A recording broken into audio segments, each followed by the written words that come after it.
great when you're hearing them talk about things they need to be talking about, and all of us taking ownership that, hey, we gotta right the ship here, and we're playing good enough. We're just missing some small things that make the big difference. And we were in a tight game again today. Had to get the big hit. Fortunately, Doge was able to pull that off. But starts and ends with our pitching, and Chris came in, did a nice job keeping us in the game. Bullpen did an excellent job getting him out of a mess and putting it away.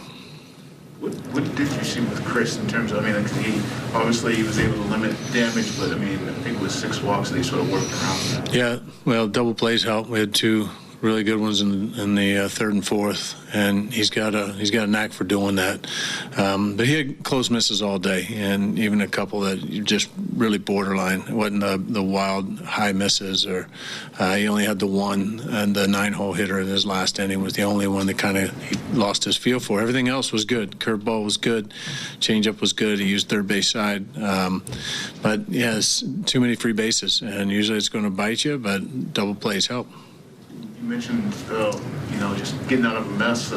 How pivotal was that point there where Snyder came in and what he did for you guys? Yeah, he's been impressive, coming in tough spots and getting us through. And I'd say, Scott Barlow doing the same. Guys being able to pick us up mid-inning and then being able to go back out and pitch the next pitch 1+ for us is something they're going to have to be able to do. And it was really impressive for a young pitcher like Colin to be able to come in with the poise and the consistency, what he's been able to do so far.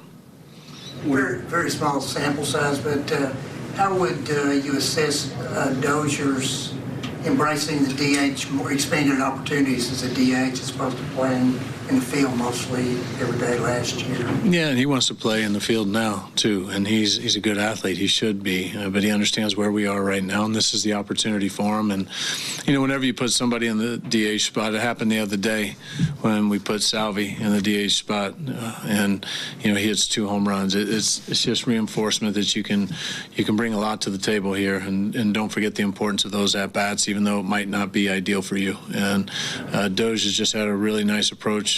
Started all through the spring, and just a continuation right now. He's taking really good at bats, not trying to do too much. And that being said, the power is going to be there when he takes the right swing path. What did you think of the way Stalmont looked in the night? Yeah, he looked like he had something to prove. It might have been because the phone was ringing down there nonstop for 2 innings, and they were all just angry. I'm not exactly sure, but he came in.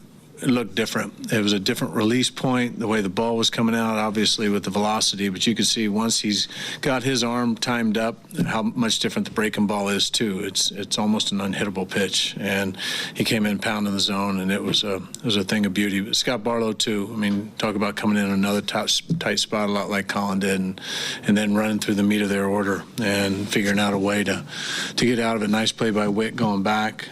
Good defense all the way around again. We're going to continue to celebrate that because that's going to be a hallmark for this club.